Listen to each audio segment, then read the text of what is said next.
Okay, here we go. 25 yards, testing vertical plumb. Line my crosshairs up with my plumb line down on the target.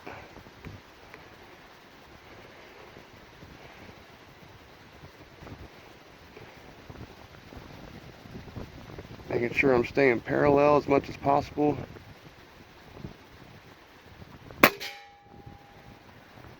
Okay, move on to 50. Okay, 50 yards, testing vertical plumb. Got my plumb line down there on target. I'm gonna line up my reticle. Try to stay parallel as possible.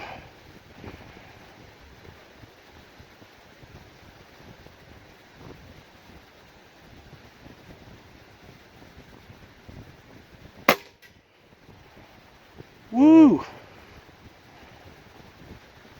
That's right on the money. Woo!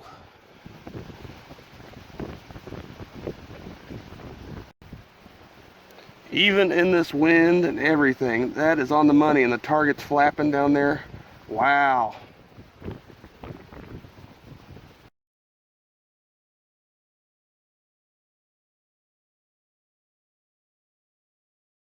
Hey everybody, welcome back. James here again with you. And in this video, I want to share with you my new scope level design. And I'll show it to you here in a bit as to why I have it blurred out. But right now, I want to tell you, I call it the no-lie level. The reason why I call that, and the reason why I use that over any other scope leveling kits out there on the market right now, is because of this. It doesn't use scope turrets or caps, bases, or rails to level and vertically plumb the scope reticle because of all the alignment issues that follow, which are scope rail and base trueness, scope body to muzzle alignment, not the barrel, and lastly, the natural torque of the rifle itself. Now you're probably thinking, well, how does it work? By using a reference point or horizontal level that is not the rifle but a known surface. After the rifle is rested and centered to that horizontal surface, whether be a rest, vise, or bipod, then you can use a horizontal reference point to find the top dead center of the barrel or shroud with the no-lie level. Once the no-lie level is level on the muzzle, the scope reticle needs to be plumb vertical, then it's set. There should be hardly any horizontal shifting on target. You could test this by taking shots at close range and far ranges, as long as the ammo is optimized for the barrel, with either a bubble level mounted on the scope or a plumb line downrange on target.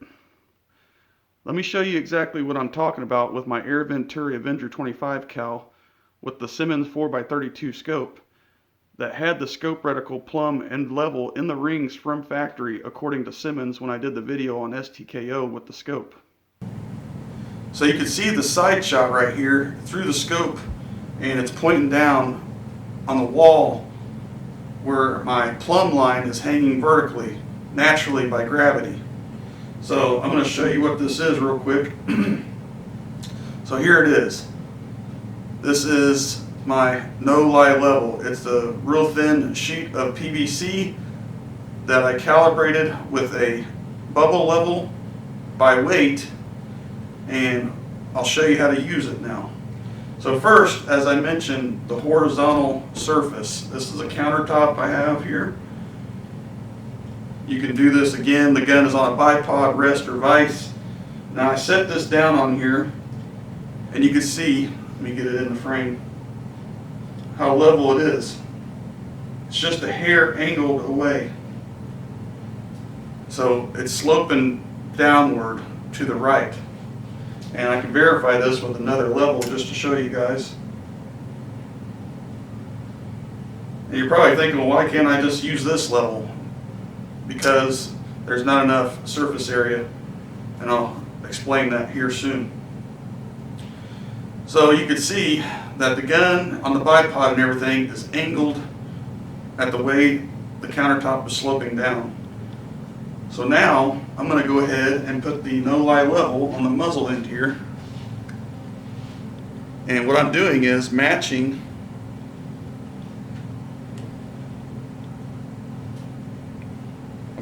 what the surface leveled out to be, not exactly zero.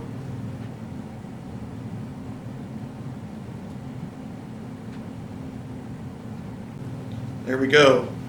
So that level right there on the shroud of the barrel shows the top dead center of the barrel itself, because we are going off this horizontal surface. Even though it's not exactly level, we can correct that. So now that we have the scope not aligned to the plumb line, I'm going to twist the gun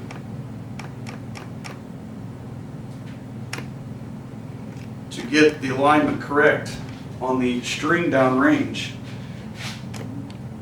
or I should say the level. I'm going to twist the gun to get the level on the muzzle correct. And as you can see,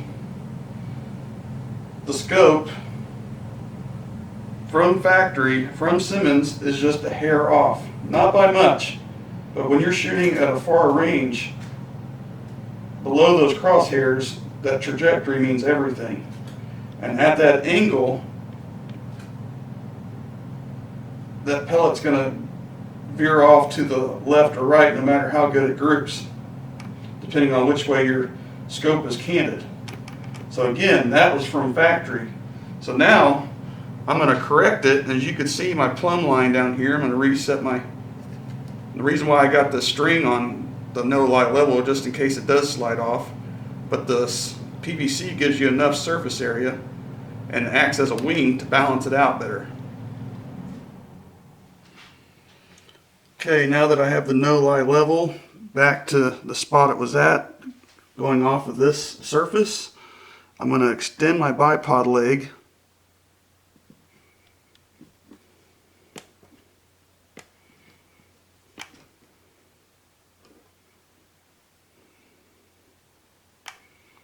so we're now exactly zero on the top dead center of the barrel.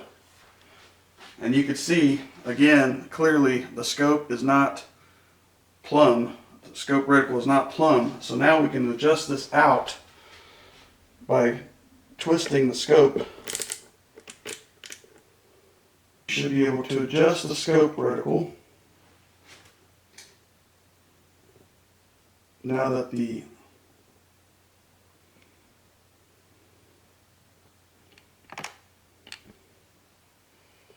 no-lie level is leveled.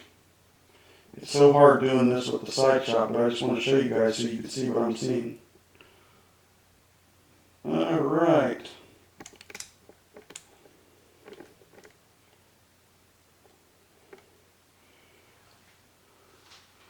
Well, guys, that is spot on right there. I'm going to double check and look through to verify. I know it's hard to see. Let me focus the phone in there. You can see the plumb line. Oh yeah, we're parallel with the plumb line from the very top of the scope reticle to the very bottom, all the way down to the scope lens. That's pretty awesome.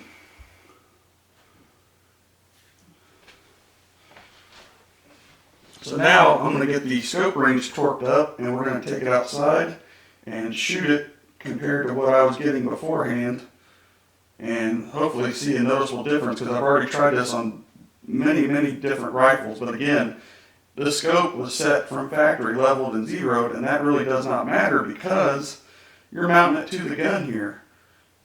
Remember, this no-lie level goes against gravity. It uses the horizontal surface here as a reference point and the plumb line downrange. So if you can get your gun exactly level horizontally and then vertically plumb your scope, everything is in alignment perfectly. And at an angle like this, it takes the torque out of the gun because of the way it's sitting at an angle laid back that way.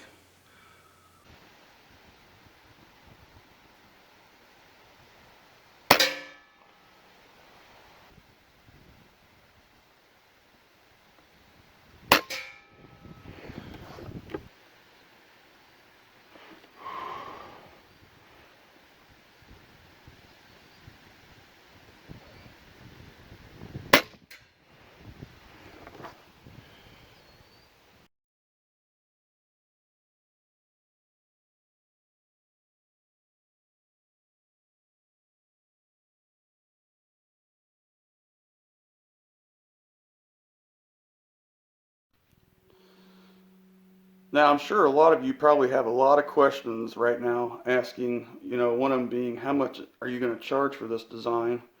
Are they available? And yes, I have them readily available right now. As you've seen, they worked on multiple guns, not just this one, on my other Avenger in 22 cal at the beginning of the video. But with that said, I think I'm going to charge $16 for the regular U.S. postage stamp and $20 internationally. Now, with that said, you have to understand that it is so hard to design something and engineer something so simple, not only for it to be simple, but to also abide by USPS and shipping charges. So this barely abides by the USPS regulations of being able to use only one stamp, which is going to save a lot of money on shipping, because otherwise it would have to be a lot more, because the lowest postage I can get for something like this for tracking would be about $8 minimum.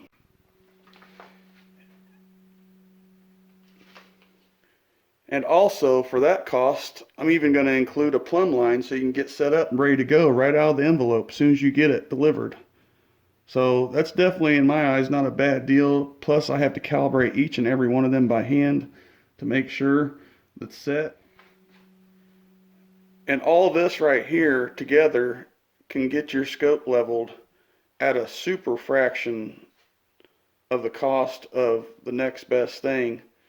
And they don't even really work fully in my eyes. As you've seen what I had to do, I had to twist the rifle out of the torque it was naturally in from sitting at an off angle towards the right and get the scope vertically aligned that way. And actually going off the muzzle end here, which is the most accurate way to do it, because some of the scope levels go off right here, and that is not the muzzle. So if the barrel is out of alignment that way also, it'll also be off in your scope reticle. Whereas the no-lie level, again, uses gravity and makes sure everything is in alignment properly.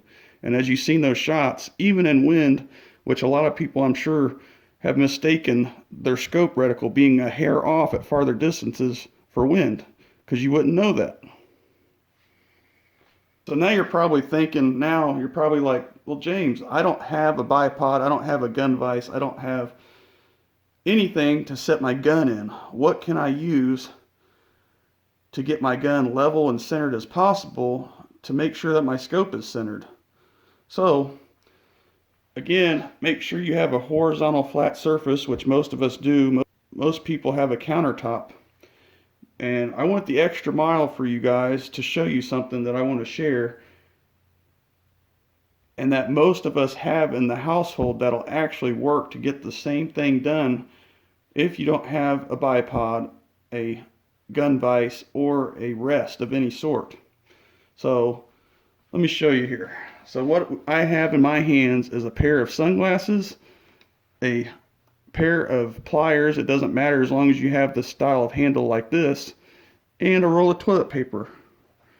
Now, I studied very long, multiple days, long hours and nights that when I invented this, because I wanted to make sure that if somebody got this from me, 100%, I wanted to make sure that you guys were able to use it no matter what. So let me show you what you do here. So you basically, you don't have a bipod again. Sit there.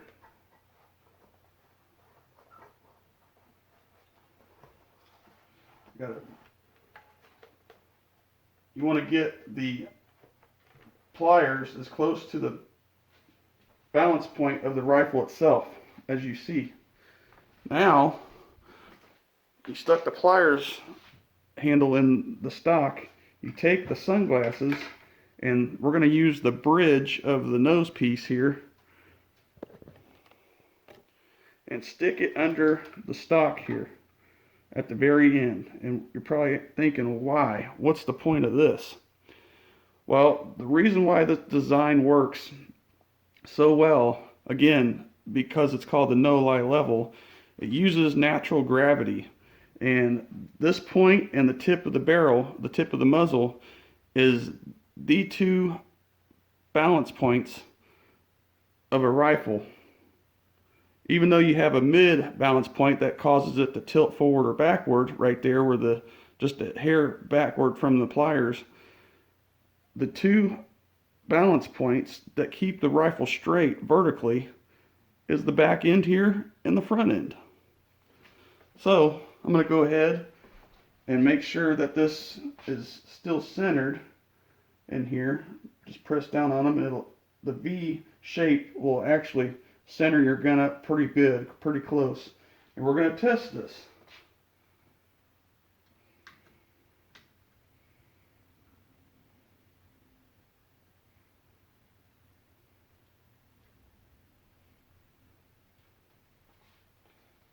So now I'm running my level here, my no-lie level, just to check my surface again, like I was telling you. And I'm going to set it on the barrel like that because that's what the gun is balancing off of.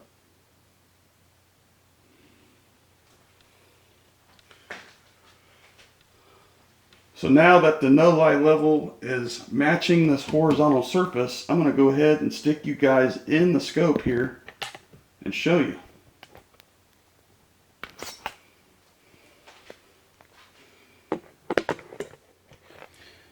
You can see the plumb line